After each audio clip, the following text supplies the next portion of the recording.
नमस्कार, आपका नए और प्रेस वीडियो में हार्दिक स्वागत है। क्या आप जानते हैं मोदी सरकार ने जो डीए में बढ़ोतरी की है उसके पीछे के क्या राज है?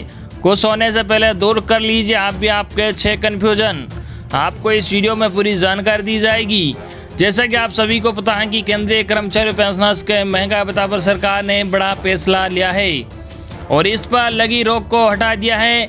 इतना ही नहीं, अभी तक जो डीए 17% मिल रहा था उसे भी बढ़ाकर 28 यानी 17% से बढ़ाकर 28% कर दिया गया है। इसका फायदा केंद्र सरकार के करीब 65,26,000 पेंशनर्स और लगभग 48,34,000 केंद्रीय कर्मचारियों को मिलेगा।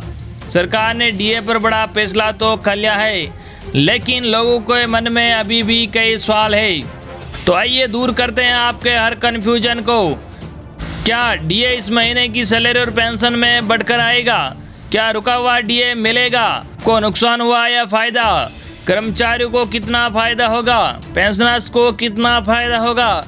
जुलाई 2021 से एचआरए कितना मिलेगा? तो बढ़ते हैं इस वीडियो में आगे। इससे पहले अगर आपने अभी तक भी इस वीडियो पर एक लाइक नहीं किया तो एक लाइक कर दीजिए, क्योंकि आपका एक लाइक ही हमारी मेहनत का फल होता है। वही चैनल को भी फ्री में सब्सक्राइब नहीं किया वो सब्सक्राइब कर लीजिए, ताकि आगे भी आपको कर्मचारी और पेंशनर से जुड़ी लेटेस्ट अपडेट सबसे पहले देखने को मिलती रहे। डीए में बढ़ोतरी का फैसला तो 1 जुलाई 2021 से ही लागू हो जाएगा, लेकिन बढ़ा हुआ डीए इस महीने की सैलरी में आएगा या अगले महीने आएगा, इसका फैसला इस बात से होगा कि इस बढ़ोतरी का नोटिफिकेशन कब जारी होता है। हर महीने की 16 तारीख से सैलरी बनाने का काम शुरू हो जाता है, तो अगर 1-2 दिन में नोटिफिकेशन जारी हो जाता है तो ये बढ़ा हुआ डीए इस महीने की सैलरी और पेंशन में आ जाएगा, वरना ये अगले महीने की सैलरी और पेंशन में आएगा। क्या रुका हुआ डीए मिलेगा? कोरोना की वजह से केंद्र ने जनवरी 2020 से ही कर्मचारियों को दिए जाने वाले डीए में बढ़ोतरी पर रोक लगा दी थी, यानी उन्हें पुरानी दर 17% के हिसाब से डीए मिल रहा था। अब सरकार ने फैसला किया है कि 1 जनवरी 2020 से लेकर 30 जून 2021 तक केंद्रीय कर्मचारी डीए 17% ही रहेगा।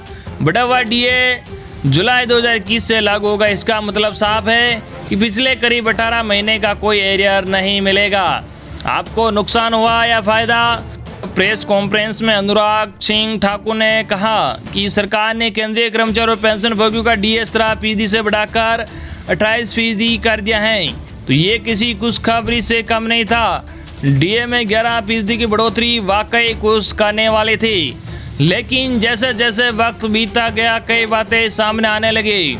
पता चला कि पिछले 18 महीनों का एरियर नहीं मिलेगा। देखा जाए तो भले ही अभी 11% की शानदार बढ़ोतरी आपको खुश कर रही है, लेकिन पिछले 18 महीने का एरियर नहीं मिलना आपका नुकसान है। अगर हर बार की तरह पिछले सालों में भी डीए पर 3-4% की बढ़ोतरी होती है, तो इस साल जनवरी में ही डीए 28% पर पहुंच चुका होता। तो ये फैसला खुशखबरी वाला तो लग रहा है, लेकिन इसके पीछे एक बड़ी मायूसी छिपी हुई है। कर्मचारियों को कितने का फायदा होगा? जी आपको बता दें कि डीए में बढ़ोतरी के फैसले के बाद सबसे बड़ा सवाल ये उठ रहा है कि आखिर इससे कर्मचारी को कितना फायदा होगा। देखा जाए तो ये अलग अलग कर्मचारी के वेतन पर निर्भर करता है। डीए का कैलकुलेशन बेसिक सैलरी के आधार पर होता है। ऐसे में अगर किसी कर्मचारी की सैलरी 10,000 रुपये है तो अब तक उसे 1700 रुपये का डीए मिलना करता था, लेकिन अब ये 2800 रुपये हो जाएगा। तो अगर आप भी केंद्रीय कर्मचारी है तो इसी आधार पर कैलकुलेट कर सकते हैं कि आपको कितना फायदा होगा, पेंशनर्स को कितना फायदा होगा। जी हाँ, जिस तरह केंद्रीय कर्मचारी डीए का कैलकुलेशन बेसिक सैलरी पर होता है, उसी तरह पेंशन भोगियों के लिए भी डीए का कैलकुलेशन बेसिक पेंशन के आधार पर होता है। इस तरह अगर आपकी पेंशन 10,000 रुपये है तो अभी तक आपको 1700 रुपये का डीए मिलता था, जो अब 1,000 रुपये बढ़कर 2800 रुपये हो जाएगा। इसी आधार पर अपनी पेंशन के हिसाब से आप अपने डीए में बढ़ोतरी का कैलकुलेशन कर सकते हैं। जुलाई 2021 से एचआरए कितना मिलेगा? आपको बता दें कि जुलाई 2021 से एचआरए 27%, 18% और 9% संशोधित किया गया है। केंद्रीय मंत्रिमंडल ने 1 जुलाई 2021 से केंद्र सरकार के कर्मचारी को दिए जाने वाले महंगाई भत्ते डीओ और महंगाई डीआर को 17% से बढ़ाकर 28% करने को मंजूरी दी है। हाउस रेंट अलाउंस, एचआरए और ट्रांसपोर्ट अलाउंस में भी वर्दी के आधार पर वर्दी मिलती है। केंद्र सरकार के कर्मचारियों के पास कई भत्ते होते हैं जो उनके वेतन से जुड़े होते हैं। सरकारी कर्मचारियों के लिए भी एक महत्वपूर्ण भत्ता हाउस रेंट अलाउंस है, जो 7वें केंद्रीय वेतन आयोग के नियमों के तहत प्रदान किया जाता है। सातवें वेतन आयोग भत्ते के बारे में कुछ बहुत ही महत्वपूर्ण तथ्य भी हैं। आपको बता दें कि एचआरए पात्रता उस शहर पर निर्भर करती है जिसमें केंद्र सरकार का कर्मचारी रहता है। सरकार ने शहरों या कस्बों को 3 श्रेणियों में वर्गीकृत किया है, अर्थात X, Y और Z। एक श्रेणी के शहर में रहने वाले सभी केंद्रीय सरकारी कर्मचारियों के लिए एचआरए की दर प्रति माह मूल वेतन का 1% 24% होगा। वाई और जे श्रेणियों में रहने वाले कर्मचारियों के लिए मूल वेतन के प्रतिशत के रूप में प्रति माह एचआरए की दर क्रम से 16% और 8% होगी। केंद्र के कर्मचारियों के लिए, पेंशनर्स के लिए भी केंद्र सरकार ने एक बड़ा निर्णय आज लिया है। उसमें केंद्र सरकार के कर्मचारियों को डीए और पेंशनर्स को डियरनेस रिलीफ इसकी बहाली करने पर निर्णय किया गया है और इसकी दरें भी जो थी उसमें भी अगर आप कुल मिलाकर देखें तो अब डीए की दर जो पहले 17% थी उसमें 11% की और वृद्धि करके कुल मिलाकर 28% इसको किया गया है। यानी कि डीए की दर 17% से बढ़ाकर 28% हो जाएगी। इसको 1 जुलाई 2021 से लागू किया जाएगा और इस प्रस्ताव ये जो हमने निर्णय किया है इससे जो हमारे सरकारी कर्मचारी हैं, पेंशनर्स हैं, उसको लाभ भी मिलेगा।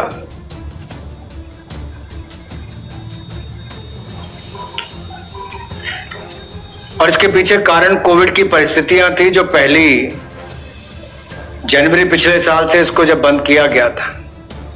तो मैं एक बार फिर आपके लिए इसको दोबारा बोल देता हूं क्योंकि बहुत बड़े वर्ग को ये प्रभावित करती है। लगभग 48,34,000 केंद्रीय कर्मचारियों को और 65,26,000 पेंशनर्स को इसका सीधा लाभ मिलेगा।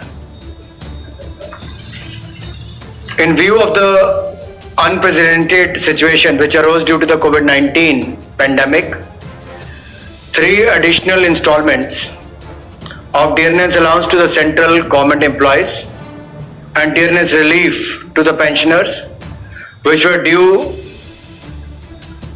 from 1st Jan 2020, 1st July 2020 and 1st January 2020 which has been frozen.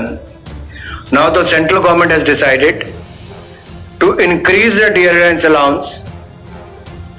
The government has decided to increase the dearness allowance to central government employees and dearness relief to the pensioners with effect from 1st July 2021 to 28%, representing an increase of 11% over the existing rate of 17% of the basic pay or pension. The increase reflects additional installments arising on 1st Jan, जो मैंने आपको पहले भी कहा, 1st Jan 2020, 1st July 2020 and 1st January 2021। तो आज के video में बस इतना ही। आई होप कि आपको आज की हमारी जानकारी पसंद आई होगी। इस वीडियो पर ज़्यादा से ज़्यादा लाइक और इस वीडियो को ज़्यादा से ज़्यादा आपके मिलने वालों के पास ज़रूर शेयर करना ताकि उन तक भी ये वीडियो पहुंच सके। धन्यवाद।